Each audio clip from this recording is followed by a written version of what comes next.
ನನ್ನ ಕಡೆಯಿಂದ big hi. Bigg Boss Kannada season 11 88ನೇ ಎಪಿಸೋಡಿನ ರಿವ್ಯೂ ಜೊತೆ ನಿಮ್ಮ ಮುಂದೆ ಬಂದಿದ್ದೀನಿ. ಎಪಿಸೋಡು ಚಿಂದಿ ಚಿತ್ರಾನ್ನ ಬೋಂದಿ ಮೊಸರನ್ನ ಸೂಪರ್ ಆಗಿತ್ತು ಎಪಿಸೋಡು. ನಿಜವಾಗ್ಲೂ ಕೂಡ ಆಯ್ತಾ ಪೈಸಾ ವಸೂಲ್ ಎಪಿಸೋಡ್ ಅಂತಾನೆ ಹೇಳ್ಬೋದು.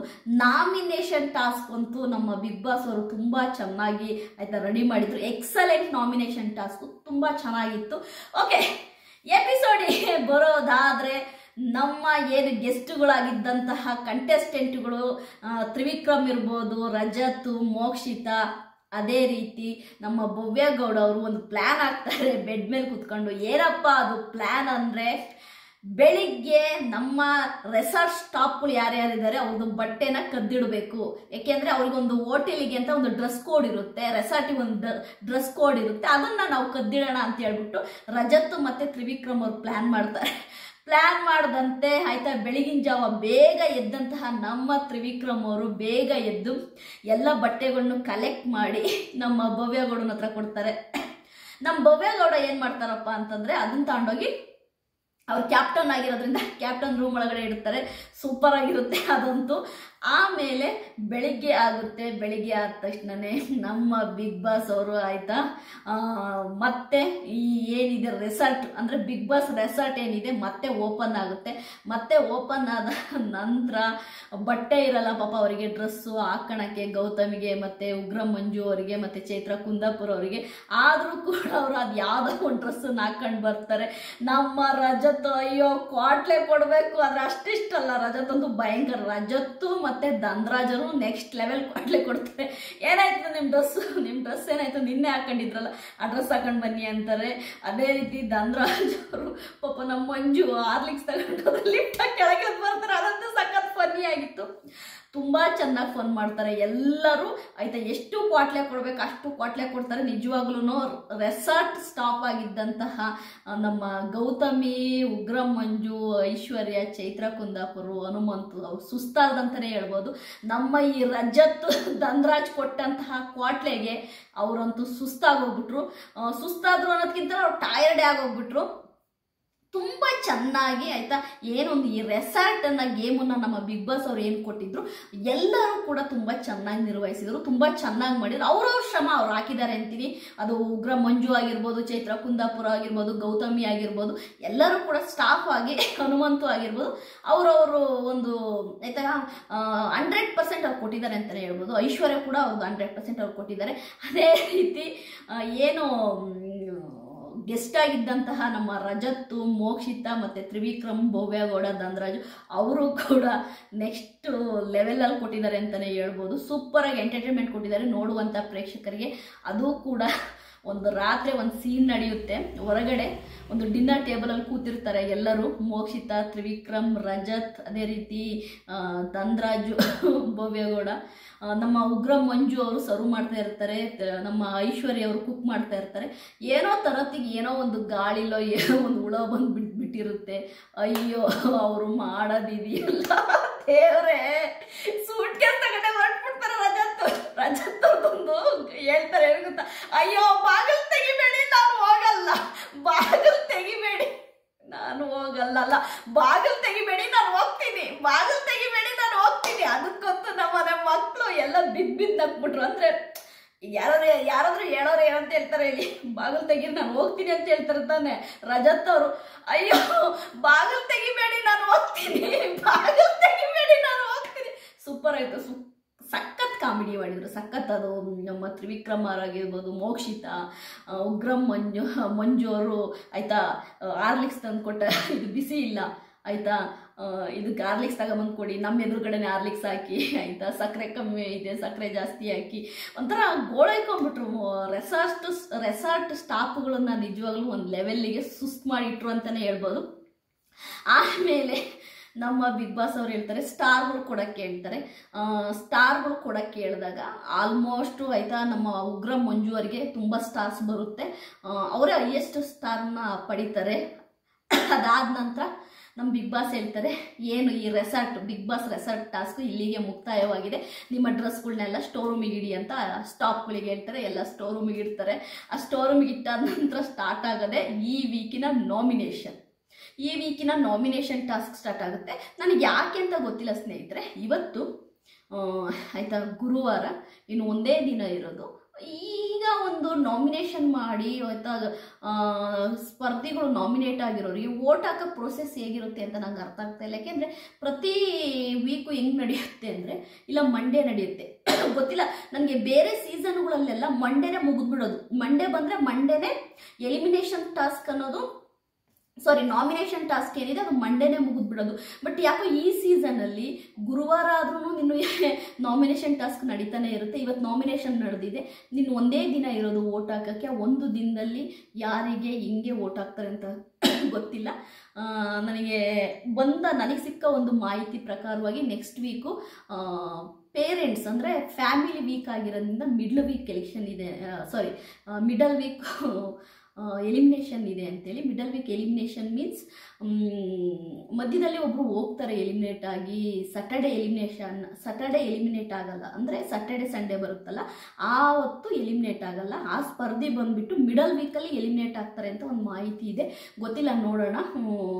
ಅದು ಹಂಗಾದರೂ ಆಗ್ಬೋದು. ಯಾಕೆಂದರೆ ಈ ವೀಕಲ್ಲಿ ಎಲ್ಲರನ್ನೂ ಇಟ್ಕೊಂಡು ಎಲ್ಲ ಪೇರೆಂಟ್ಸು ಬಂದಾದ ನಂತರ ಮಿಡಲ್ ವೀಕಲ್ಲಿ ಒಬ್ಬ ಸ್ಪರ್ಧಿನ ನಾಮಿನೇಟ್ ಮಾಡ್ತಾರೆ ಅಂತ ಹೇಳ್ತಾ ಇದ್ದಾರೆ, ನೋಡೋಣ. ಓಕೆ, ನಾಮಿನೇಷನ್ ವಿಷಯಕ್ಕೆ ಬರೋಣ. ವಿಷಯಕ್ಕೆ ಬರೋದಾದರೆ ನಾಮಿನೇಷನ್ನು ಬಂದುಬಿಟ್ಟು ಈ ವೀಕ್ ನಾಮಿನೇಷನ್ ಏನಿದೆ ಸೂಪರ್ ಆಗಿತ್ತು. ಎಲ್ಲರೂ ಕೂಡ ಅವರವರಿಗೆ ಯಾರ್ಯಾರಿಗೆ ಏನೇನು ಅನಿಸುತ್ತೆ ಸೂಪರ್ ಡೂಪರಾಗಿ ನಾಮಿನೇಟ್ ಮಾಡಿದರು. ಫಸ್ಟು ನಾನು ನಾಮಿನೇಟ್ ತಗೊಳೋದು ಯಾರ್ದು ಗೊತ್ತಾ, ನಮ್ಮ ಮೋಕ್ಷಿತಾ ಉಗ್ರಂ ಮಂಜುನ ನಾಮಿನೇಟ್ ಮಾಡಿದ ರೀತಿ ತುಂಬ ಚೆನ್ನಾಗಿತ್ತು. ಮೊದಲು ನಮಗೇನು ಪ್ರೋಮೋದಲ್ಲಿ ತೋರಿಸಿದ್ರಲ್ವ, ಪ್ರೋಮೋದಲ್ಲಿ ತೋರಿಸಿದಂಗೆ ಮೋಕ್ಷಿತಾ ಸಡನ್ಲಿ ಅವರು ಆಯ್ತಾ ರೇಸ್ ಆಗಲ್ಲ. ನಮಗೆ ಪ್ರೋಮೋದಲ್ಲಿ ಹೆಂಗೆ ತೋರಿಸಿದ್ರು ಅಂದರೆ ಮೋಕ್ಷಿತಾ ಸಡನ್ಲಿ ರೇಸ್ ಆಗೋ ರೀತಿ ತೋರಿಸಿದ್ರು. ಬಟ್ ಹಂಗಲ್ಲ, ತುಂಬ ಕೂಲಾಗಿ ಮೋಕ್ಷಿತಾ ನಾಮಿನೇಟ್ ಮಾಡ್ತಾರೆ, ರೀಸನ್ ಕೊಡ್ತಾರೆ ಉಗ್ರಂ ಮಂಜು ಅವರೇ ಕೆದುಕೋದು, ಅಂದರೆ ಕೆದುಕ್ತಾರೆ ಮೋಕ್ಷಿತನ್ನ. ಹಾಗಾದ್ರೆ ನಿಮ್ಮ ಹತ್ರ ಟ್ಯೂಷನಿಗೆ ಬರ್ತೀನಿ, ದಿನ ಒಂದು ಅರ್ಧ ಗಂಟೆ ಟ್ಯೂಷನಿಗೆ ಬರ್ತೀನಿ, 10 ನಿಮಿಷ ಟ್ಯೂಷನಿಗೆ ಬರ್ತೀನಿ. ನನಗೆ ಅವಾಗ ಅವ್ರಿಗೆ ಕೋಪ ಬರುತ್ತೆ, ನೀವ್ಯಾಕೆ ನನ್ನ ಹತ್ರ ಟ್ಯೂಷನಿಗೆ ಬರ್ತೀರಾ, ನಾನು ನಿಮಗೆ ಹೇಳಿದ್ನ ಬನ್ನಿ ಅಂತೇಳಿ, ಹಾಗೆ ಹೀಗೆ ಅಂತ. ಅದು ಏನಾಗುತ್ತೆ, ಮಾತಿನ ಮಾತು ಬೆಳೀತಿದ್ದಾಗ ಅವಾಗ ಮೋಕ್ಷಿತನಿಗೆ ಆಯಿತಾ ಅವರಿಗೆ ಒಂಥರ ಜಾಸ್ತಿ ಆಗೋದು, BP ಜಾಸ್ತಿ ಆಗೋದು. ಅಂದರೆ ಒಬ್ಬ ಮನುಷ್ಯ ಸುಮ್ಮನೆ ಏನೇನೋ ಕೆರ್ಕಿ ಮಾತಾಡ್ತಾ ಇದ್ದಾಗ ಯಾರಿಗಾದ್ರೂ ಕೋಪ ಬರುತ್ತಲ್ವ, ಅದೇ ರೀತಿ ಮೋಕ್ಷಿತನು ಕೋಪ ಬಂದಿದೆ. ಈಗ ನಾನು ನಾಮಿನೇಟ್ ಮಾಡ್ತಿದ್ದೀನಿ ಅಂತಂದರೆ ನೀನು ಅದಕ್ಕೆ ತಕ್ಕ ರೀಸನ್ ಕೊಡು. ಅದು ಬಿಟ್ಟು ವ್ಯಂಗ್ಯವಾಗಿ ಮಾತನಾಡೋದಿದೆಯಲ್ಲ ಅದು ಯಾರಿಗಾದ್ರೂ ಕೋಪ ಬರುತ್ತೆ, ಅದು ಮೋಕ್ಷಿತನಿಗೆ ಅಂತಲ್ಲ ನಮಗಾದ್ರೂ ಕೋಪ ಬರುತ್ತೆ. ಅದೇ ರೀತಿನೇ ಮೋಕ್ಷಿತನು ಕೋಪ ಬಂದಿದ್ದು. ಯಾವಾಗ ಉಗ್ರಂ ಮಂಜು ಅವರು ಬ್ಯಾಡದಿದ್ದ ವಿಷಯನ ತಗೊಂಡು ಮಾತಾಡ್ತಾರೆ, ಬ್ಯಾಡದಿದ್ದನ್ನ ವಿಷಯನ ಮಾತಾಡಿ ಅದನ್ನ ಒಂಥರ ಹೆಂಗ್ ಗೊತ್ತಾ ಚುಚ್ಚೋ ರೀತಿ ಅಂತಾರಲ್ಲ, ಅದು ಯಾವಾಗ ಮೋಕ್ಷಿತನಿಗೆ ಅದು ಅರ್ಥ ಆಗುತ್ತೆ. ಓಕೆ, ಇವರು ಪರ್ಸ್ನಲ್ ಆಗಿ ಏನೋ ಮಾತಾಡೋಕ್ಕೆ ಇವರು ಟ್ರೈ ಮಾಡ್ತಿದ್ದಾರೆ ಅಂದಾಗಲೇ ಮೋಕ್ಷಿತನಿಗೆ ಕೋಪ ಬಂದು, ಏನು ನೀವು ವಾಯ್ಸ್ ರೇಸ್ ಮಾಡಿದರೆ ನನಗೂ ವಾಯ್ಸ್ ರೇಸ್ ಮಾಡೋಕ್ಕೆ ಬರುತ್ತೆ, ನಿಮ್ಮೊಬ್ಬರಿಗೆ ಅಲ್ಲ, ಹಾಗೆ ಹೀಗೆ ಅಂತ ಅವರು ರೇಸ್ ಆಗ್ತಾರೆ. ಉಗ್ರಂ ಮಂಜು ಆ ಕಡೆಯಿಂದ ರೇಸ್ ಆಗ್ತಾರೆ, ಕೊನೆಗೆ ನಾಮಿನೇಷನ್ ಮಾಡ್ತಾರೆ. ಮೋಕ್ಷಿತಂದು ನಾಮಿನೇಷನ್ ಇಷ್ಟೇ ಉಗ್ರಂ ಮಂಜು ಅವರಿಗೆ. ನೀವು ಸ್ವಲ್ಪ ಯಾಕೋ ಇವಾಗ ಸಟಲ್ಡ್ ಆಗಿ ಗೇಮ್ ಮಾಡ್ತಾ ಇದ್ದೀರಾ.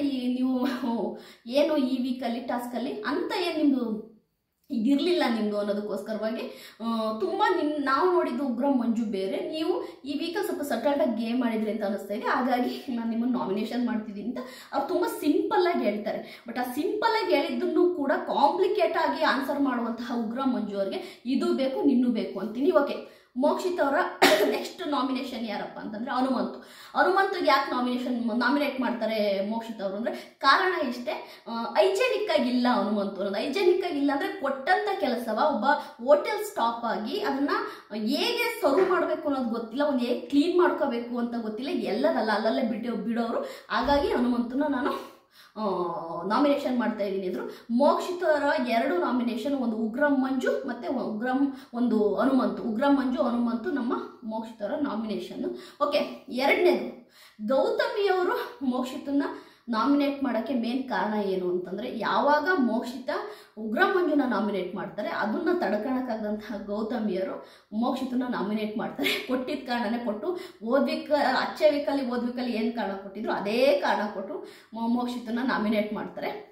ಆಮೇಲೆ ಗೌತಮಿ ಏನು ಗೊತ್ತಾ, ಪಾಸಿಟಿವ್ ಅಂತಾರೆ ಬಟ್ ಅವ್ರ ಒಳಗಡೆ ಆ ಜಿದ್ದು ಆ ದ್ವೇಷ ಇದೆ ಅನ್ನೋದು ನಮಗೆ ಓಪನ್ ಆಗಿ ಕಾಣ್ತಾ ಇದೆ. ಅದೇ ರೀತಿ ಉಗ್ರಂ ಮಂಜು ತ್ರಿವಿಕ್ರಮ್ ಅವ್ರು ನಾಮಿನೇಟ್ ಮಾಡೋತ್ತಿಗೆ ಯಾವುದೋ ಟೈಮಲ್ಲಿ ಯಾವಾಗಲೂ ಆಗಿದ್ದನ್ನು ತಗೊಂಬಂದು ರಾಜ ಯುವರಾಣಿ ಟಾಸ್ಕಲ್ಲಿ ಆಗಿದ್ದನ್ನ ಮತ್ತು ಕ್ಯಾಪ್ಟನ್ಸಿ ಟಾಸ್ಕಲ್ಲಿ ಆಗಿದ್ದನ್ನ ವಿಷಯ ತಂದು ತ್ರಿವಿಕ್ರಮ್ ಅವ್ರನ್ನ ನಾಮಿನೇಟ್ ಮಾಡ್ತಾರೆ. ತ್ರಿವಿಕ್ರಮ್ ಅವ್ರು ಹೇಳ್ತಾ ಇದ್ದಾರಲ್ಲಿ ಆಯಿತಾ, ನೀವೇನು ಅನ್ನೋದು ನಂಗೆ ಗೊತ್ತು ಆಯಿತಾ, ನೀವು ನಾಮಿನೇಟ್ ಮಾಡ್ತೀರಾ ಮಾಡಿ ಅದು ತಪ್ಪಲ್ಲ, ಯಾವುದೋ ತಗೊಂಬಂದು ಯಾವುದಕ್ಕೆ ಲಿಂಕ್ ಮಾಡಿ ಹೇಳ್ಬೇಡಿ ಅಂತ ಅವರಿಬ್ಬರು ಮಧ್ಯೆ ಒಂದು ವಾಗ್ವಾದ ಆಗುತ್ತೆ. ಏನು ಅಂತ ಗೊತ್ತಿಲ್ಲ. ಉಗ್ರಂ ಮಂಜು ಅವರಿಗೆ ತ್ರಿವಿಕ್ರಮ್ ಮೋಕ್ಷಿತಾ ಮಾತನಾಡಿದರೆ ಸಹಿಸಕ್ಕೆ ಆಗಲ್ಲ, ಅವರಿಬ್ರು ಜೊತೆ ಇಲ್ಲಿದ್ರಂತೂ ಸಹಿಸಕ್ಕೆ ಆಗಲ್ಲ. ಯಾಕೆ ಈ ರೀತಿ ಮಾಡ್ತಾರೆ ಉಗ್ರಂ ಮಂಜು ಅವರು ಅಂತ ನನಗಂತೂ ಗೊತ್ತಾಗ್ತಾ ಇಲ್ಲ.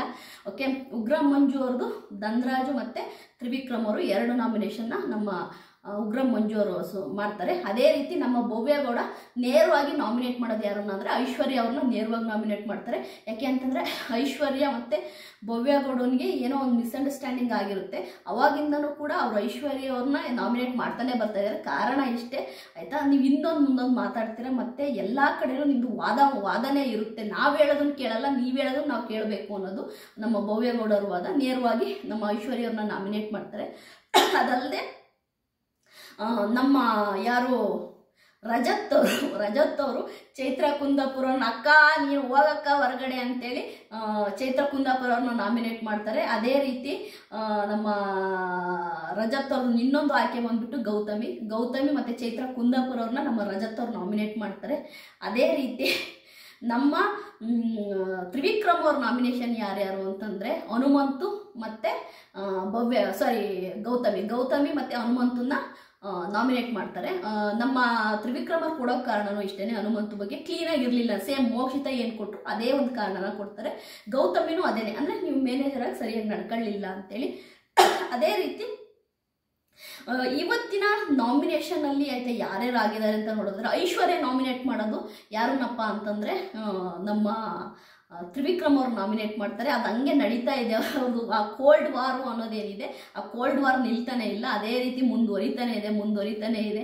ಗೊತ್ತಿಲ್ಲ ಏನಕ್ಕೆ ಆ ಥರ ಕೋಲ್ಡ್ ವಾರು ನಡೀತಾ ಇದೆ ಅಂತ. ಒಟ್ಟಾರೆಯಾಗಿ ಇವತ್ತು ಆಯಿತಾ ಟೋಟಲ್ ಆಗಿ ಹೇಳಬೇಕು ಅಂದರೆ ಯಾರ್ಯಾರು ನಾಮಿನೇಷನಲ್ಲಿ ಇದ್ದಾರೆ ಅಂದರೆ ಆಯಿತಾ, ಚೈತ್ರ ಕುಂದಾಪುರ ಅವರು ಇದ್ದಾರೆ, ಮೋಕ್ಷಿತಾ ಇದ್ದಾರೆ, ಅದೇ ರೀತಿ ಧನ್ರಾಜ್ ಇದ್ದಾರೆ, ಹನುಮಂತು ಇದ್ದಾರೆ, ತ್ರಿವಿಕ್ರಮ್ ಇದ್ದಾರೆ, ಆಮೇಲೆ ಐಶ್ವರ್ಯ ಇದ್ದಾರೆ, ಅದಾದ ನಂತರ ಗೌತಮಿ ಇದ್ದಾರೆ, ಆಮೇಲೆ ಉಗ್ರಂ ಮಂಜು ಇದ್ದಾರೆ. ಆಲ್ಮೋಸ್ಟ್ ಎಲ್ಲರೂ ಇದ್ದಾರೆ, ಒಂದಿಬ್ಬರು ಬಿಟ್ಟು ಎಲ್ಲರೂ ಇದ್ದಾರೆ. ಈ ವೀಕಲ್ಲಿ ತುಂಬ ಟಫ್ ಇರುತ್ತೆ. ನಿಮ್ಮ ಇಷ್ಟದ ಸ್ಪರ್ಧಿಗಳಿಗೆ ಓಟ್ ಹಾಕಿ. ಅದು ಯಾಕಂದ್ರೆ ನಿಮಗೆ ತುಂಬ ಕಮ್ಮಿ ಸಮಯ ಇದೆ, ಹಾಗಾಗಿ ಬೇಗ ಓಟ್ ಹಾಕಿ. ಮೋಕ್ಷಿತಗೆ ಓಟ್ ಹಾಕಿ, ಅದೇ ರೀತಿ ತ್ರಿವಿಕ್ರಮ್ಗೆ ಓಟ್ ಹಾಕಿ. ನಿಮ್ಮ ನೆಚ್ಚಿನ ಕಂಟೆಸ್ಟೆಂಟ್ ಯಾರ್ಯಾರಿದ್ದಾರೆ ಅವ್ರಿಗೆಲ್ಲರಿಗೂ ಓಟ್ ಹಾಕಿ. ಅದಲ್ಲದೆ ನಾನು ಕೆಲವೊಂದು ಪಾಯಿಂಟ್ಸನ್ನು ಹೇಳಲೇಬೇಕು. ಏನು ಗೊತ್ತಾ, ತ್ರಿವಿಕ್ರಮ್ ಆಗಲಿ ಆಯಿತಾ, ಅದೇ ರೀತಿ ಉಗ್ರಂ ಮಂಜು ಆಗಲಿ, ಇವರಿಬ್ಬರಿಗೂ ಒಂದನ್ನ ಹಿಂಗೆ ತೂಕದಲ್ಲಿ ಇಟ್ಟರೆ ಆಯಿತಾ, ತ್ರಿವಿಕ್ರಮ್ ಅವರೇ ಜಾಸ್ತಿ ತೂಗ್ತಾರೆ. ಯಾಕೆ ಗೊತ್ತಾ, ತ್ರಿವಿಕ್ರಮ್ ಅವ್ರ ಮೆಂಟಾಲಿಟಿ ಬೇರೆ, ಉಗ್ರಂ ಮಂಜು ಮೆಂಟಾಲಿಟಿ ಬೇರೆ. ಯಾಕೆ ಗೊತ್ತಾ, ಉಗ್ರಂ ಮಂಜು ಆಯಿತಾ ತುಂಬ ಎಲ್ಲವನ್ನು ಒಳಗಡೆ ಜಿದ್ದಿಟ್ಕೊಂಡು ಗೇಮ್ ಆಡ್ತಾರೆ. ಬಟ್ ತ್ರಿವಿಕ್ರಮ್ ಅವ್ರು ಹಂಗಲ್ಲ, ಎಲ್ಲ ಚಿಲ್ ಬಿಡಿ ಅಂತೇಳಿ ಅದನ್ನೆಲ್ಲ ಬಿಟ್ಬಿಟ್ಟು ಮುಂದೆ ಹೋಗ್ತಾ ಇರ್ತಾರೆ. ಯಾವುದನ್ನು ಕೂಡ ಸಾಧಿಸಲ್ಲ. ನೋಡಿ ಬೇಕಾದ್ರೆ ನೆಕ್ಸ್ಟ್ ವೀಕ್ ಅಷ್ಟೊತ್ತಿಗೆ ಇದೇ ಉಗ್ರಂ ಮಂಜು ಅವರು ಇದೇ ಒಂದು ಜಿದ್ದಿಟ್ಕೊಂಡು ಮೋಕ್ಷಿತನ್ನು ಮತ್ತು ತ್ರಿವಿಕ್ರಮ್ ಅವ್ರನ್ನು ಗೇಮಲ್ಲಿ ಹೆಂಗೆ ಬೇಕಾಗಿ ಮಾತಾಡಲಿಲ್ಲ ಅಂದರೆ ಕೇಳಿ, ನಾನು ಬರ್ಕೊಡ್ತೀನಿ ನಿಮಗೆ.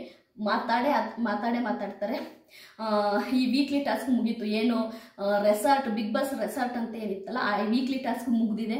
ಅದೇ ರೀತಿ ನಾಮಿನೇಷನ್ ಕೂಡ ಮುಗಿದಿದೆ. ಯಾರ್ಯಾರು ನಾಮಿನೇಟ್ ಆಗಿದ್ದಾರೆ ಅಂತಲೂ ಹೇಳಿದ್ದೀನಿ. ನಿಮ್ಮ ನೆಚ್ಚಿನ ಸ್ಪರ್ಧಿಗಳಿಗೆ ಓಟ್ ಹಾಕಿ ಅಂತ ಹೇಳ್ತೀನಿ. ಇವತ್ತಿನ ಎಪಿಸೋಡು ತುಂಬಾ ಚೆನ್ನಾಗಿತ್ತು, ಮಸ್ತ್ ಮಜಾ ಮಾಡೋದು, ಸೂಪರ್ ಆಗಿತ್ತು. ನನ್ನ ರಿವ್ಯೂ ನಿಮಗೆ ಇಷ್ಟ ಆಗಿದ್ರೆ ಲೈಕ್ ಮಾಡಿ, ಸಬ್ಸ್ಕ್ರೈಬ್ ಮಾಡಿ. ಬಾಯ್.